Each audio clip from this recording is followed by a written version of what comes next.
You see, there's something else. And I ain't gonna read all these articles on there, but you can check it out. It's actually a good video if you ain't never see that part of history. But Esau made them treaties like they always do and break the shit and come in and take every damn thing and a little bit of stuff that be left over. Well, oh well, we just gonna give you this stuff. That's how they like to play. But they gotta pay for all that. Like this said right in the book of Revelation. It says, in her was found the blood of the prophets and of the saints and of all that was slain upon the earth. This land was built upon blood, so it gotta get cleansed. It was one of the best cleansing agents. Flames, fire, water too. But like the book of Genesis said, earth wasn't gonna be hit with that flood no more. That's what that rainbow really for, not that other stuff. That's what the rainbow really for. That was a covenant, a sign of the covenant. But that second death is gonna be a what? Let me go to it. Since I'm talking about it.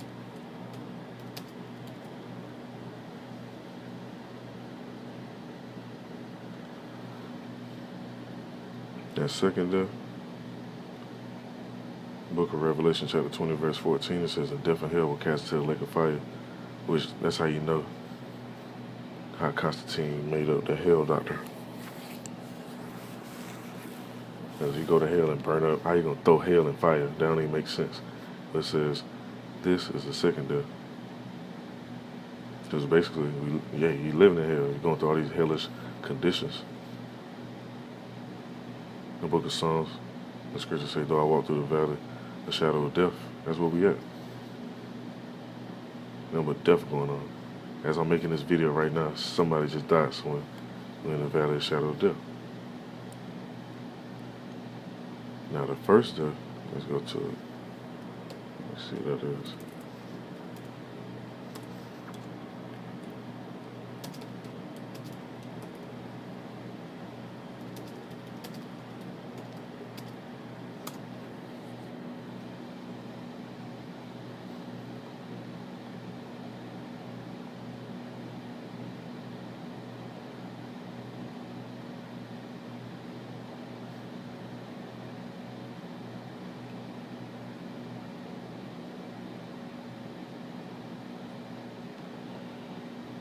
It's the book of Genesis 9:11.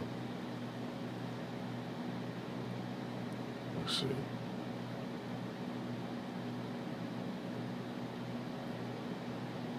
The covenant of the rainbow. And what's crazy, a lot of people read this book, man, and they don't speak on it. They should speak on it, but they're not, because they don't, like my Latino friends said, they don't have no cojones, so they ain't gonna really speak on it like that. No. The book of Genesis, I'm gonna go back to verse 8. It says, and Yahweh spake unto Noah and to his sons with him, saying, and now behold, I establish my covenant with you and with your seed after you. Key word, seed, not everybody. Everybody ain't included in that seed. It says, and with every living creature that is with you, of the fowl, of the cattle, of every beast of the earth with you, from all that go out of the ark to every beast of the earth, and I will establish my covenant with you. Neither shall all flesh be cut off any more by the waters of a flood. Keep in mind, he made it real clear. Without the waters, he ain't say without the fire. It says, neither shall there be any more a flood to destroy the earth. And Yahweh said, this is a token of the covenant which I make between me and you, and every living creature that is with you, for perpetual generations. I do set my bow in the cloud, and it shall be for a token of a covenant between me and the earth. Not for that other stuff that they be promoting. I ain't gonna say too many words on it, but you know what I'm talking about. That ain't what that shit for. Let me go back to, this is why that fire gonna hit this place. That's one of the reasons why. Now, book of Jeremiah, chapter 51. I read on down. It said, thus saith the Lord, behold, I will raise up against Babylon and against them that dwell in the midst of them that rise up against me, a destroying wind. Let me go to what this is called real quick. To see, the ancient prophets, which are back today, there's nothing new in the sun. They didn't know the words of no nuke or no nuclear weapon or no atom bomb, nothing like that. So they called stuff different terms. I'll type this in real quick.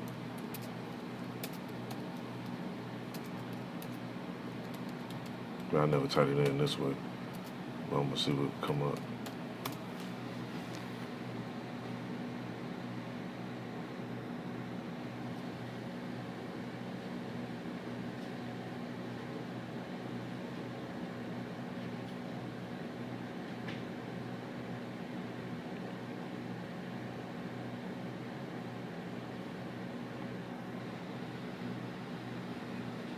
What do you know? Let me see if the actual document will come up. Effects of nuclear weapon. Why did that come up when I type in destroying wind? Let's go down. Let's scroll down.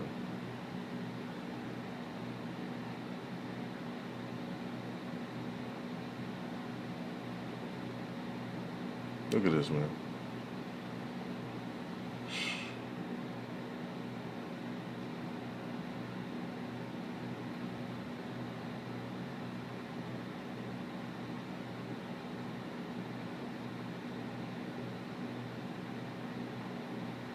Thermal radiation, blast, pressure shock wave, nuclear radiation, prompt and delayed. Let me see some other stuff too I want to go into. I might have to type it in the other way I normally type it in.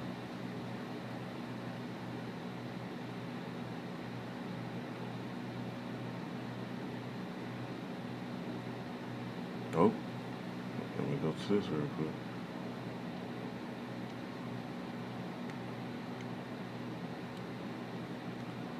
Now, hey, I said I'm gonna make this video short. I couldn't even do it. It ain't even up to me. Let me see.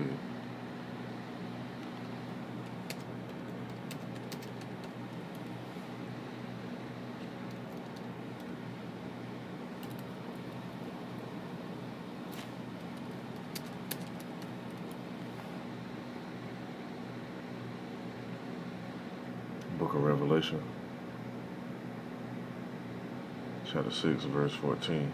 It says, "And the heaven departed like a scroll being rolled up." Now look what this picture look like. What does it look like? You go grab a scroll, you get some paper, and you roll it up.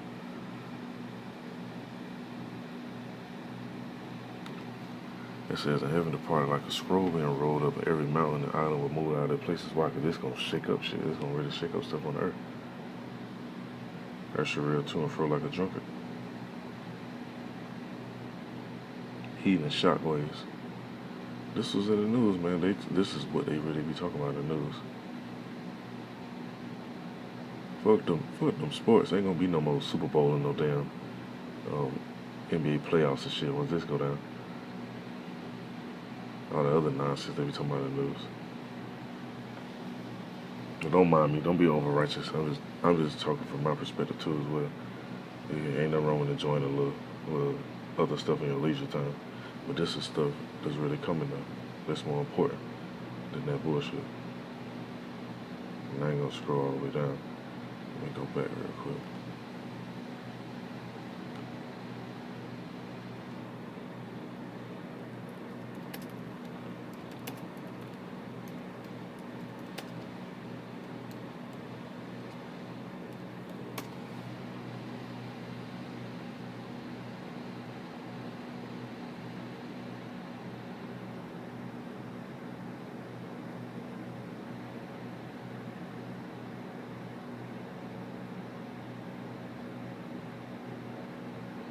Now it says dynamic pressures for nuclear wind. That's what I wanted to look up for this destroying wind. Then I go back to it.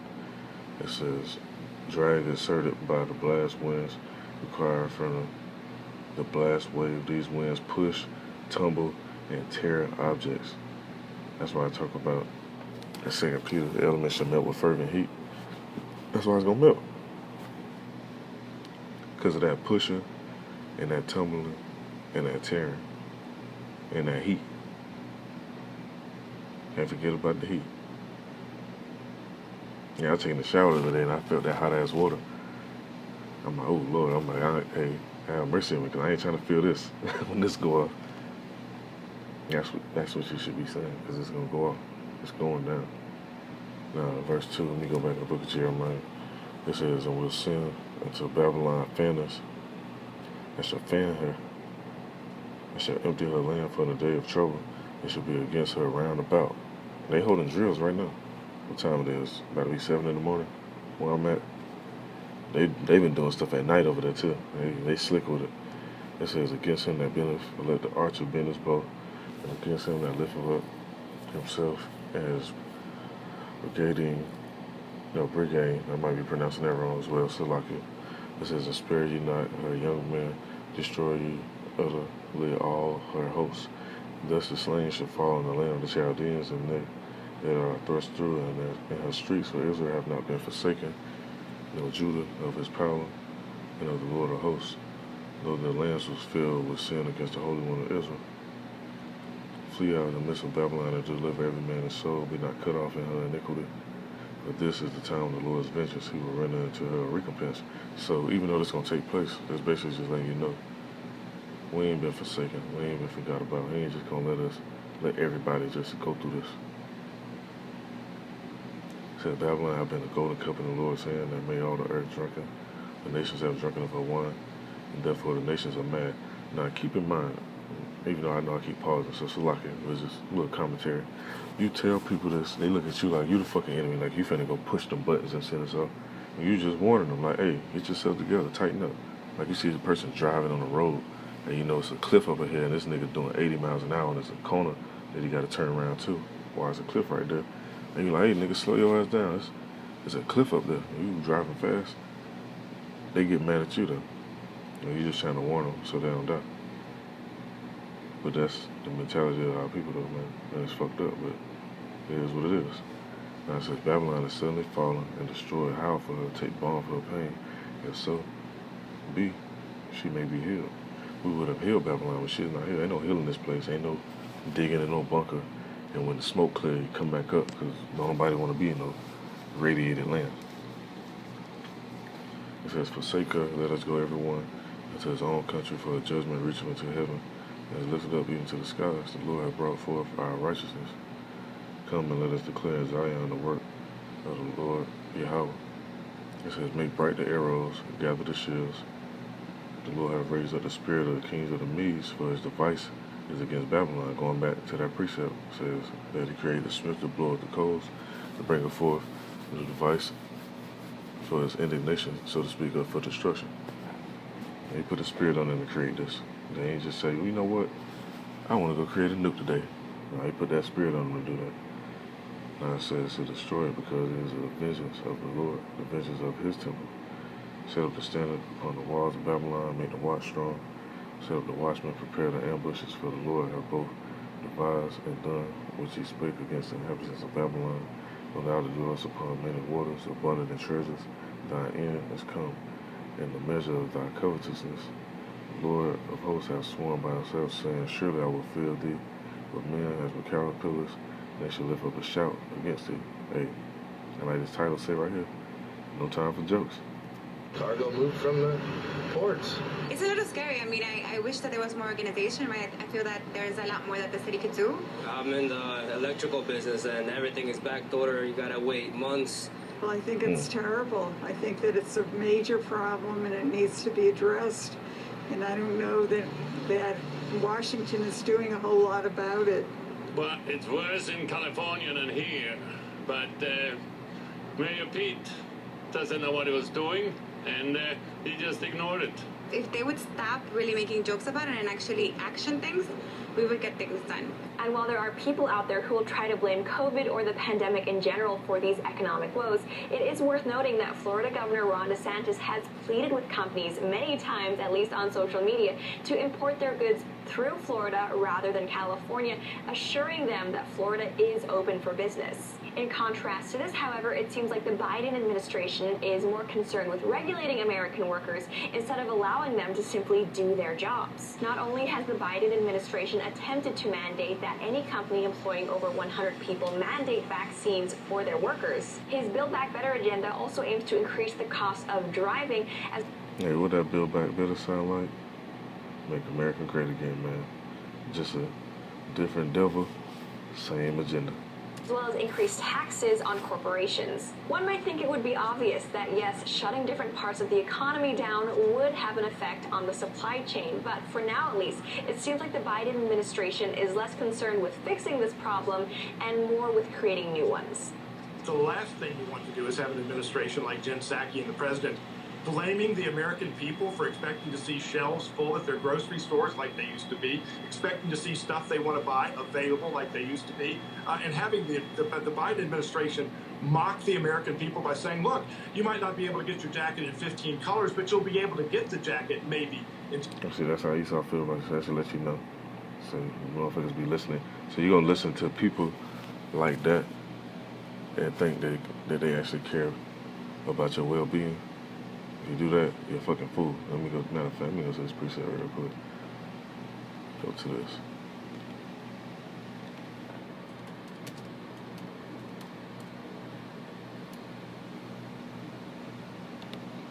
Look at Proverbs.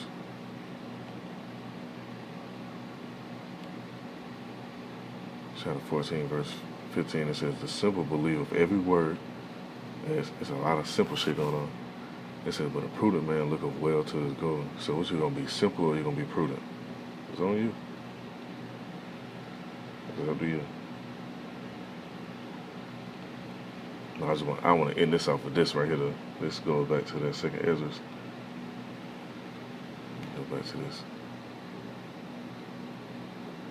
Men not regarding the kings nor princes right here.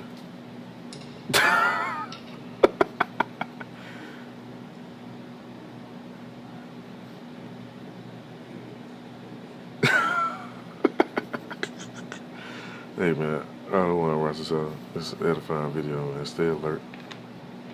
Pay attention to what's going on. The real stuff that's going on. And be prudent. Shalom to the elect.